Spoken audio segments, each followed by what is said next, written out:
Assalamu alaikum wa rahmatullahi wa barakatuhu.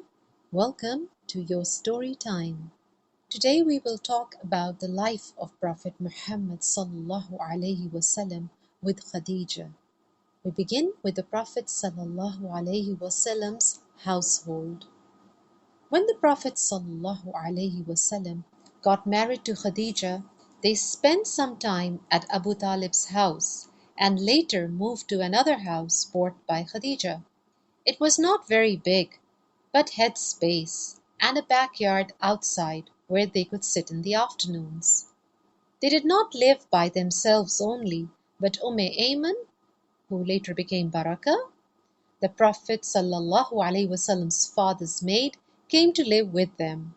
The Prophet sallallahu alaihi wasallam had a lot of respect for her as she had brought up young Muhammad sallallahu alaihi wasallam after his parents had passed away. Then there was a young boy, Zaid, who came as a slave but was later adopted as a son by Prophet sallallahu alaihi wasallam. Khadija's uncle Zubair ibn al-Awwam also came to stay with them, as he did not have a family of his own.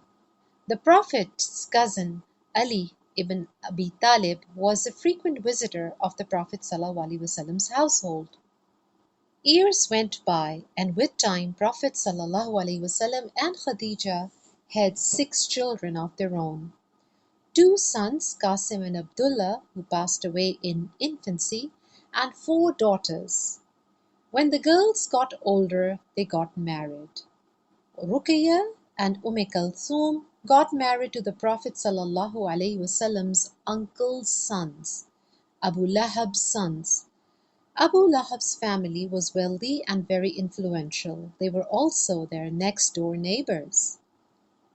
Zainab, the third daughter, was married to Khadija, her sister's son, who was a good upright man. Much later, Fatima would also get married to the Prophet's cousin Ali. During this time, the Prophet sallallahu alaihi wasallam had a nice and comfortable life with his family and friends. He had become best friends with Abu Bakr, who also lived nearby. Everyone respected Muhammad sallallahu alaihi wasallam and Khadija, for they were a noble family of Makkah. They were well off and had a good lineage. Gradually, Khadija let Muhammad sallallahu alaihi wasallam take care of all the business activity while she took care of the household and their family. As years went by, the Prophet sallallahu alaihi wasallam felt some emptiness, something missing in his life. This feeling started to grow. He found life in the city busy and a distraction from thinking. He had always liked to spend a little time alone and observe everything around him. For this he needed to be alone in nature. So he started taking some time out to be alone up and above the desert hills. He wanted to think about life. After all, who was the creator behind all this creation? Why are people born and then they die? What are we supposed to do in life? Is there a hidden meaning? What is the truth?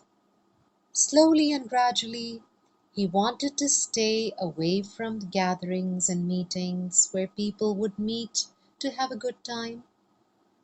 The Prophet ﷺ would wander out in the barren hills and spend days pondering on nature. He enjoyed the silence, the sky lit with numerous stars in the darkness, and a vast sky in the day.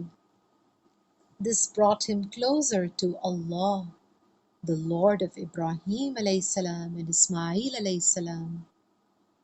Usually he would climb up to the mountain called Jabal Nur, which was near the cave of Hira. This was our Prophet Muhammad sallallahu alaihi wasallam's favorite spot, from where he could see the entire city's view and stars above. When his food supplies would finish, he would come home and stay a while, and later again would go back up to the mountains. Khadija would pack his edibles to last for a few days. They had a great relationship of love and understanding. Muhammad sallallahu alaihi wasallam's wife wanted her husband to be comfortable and helped him to be peaceful. She knew he was a very honest and kind-hearted person, the best she had ever known. MashaAllah. So, with this, we come to the end of today's short story. Inshallah, till next time. Assalamu alaikum wa rahmatullahi wa barakatuhu.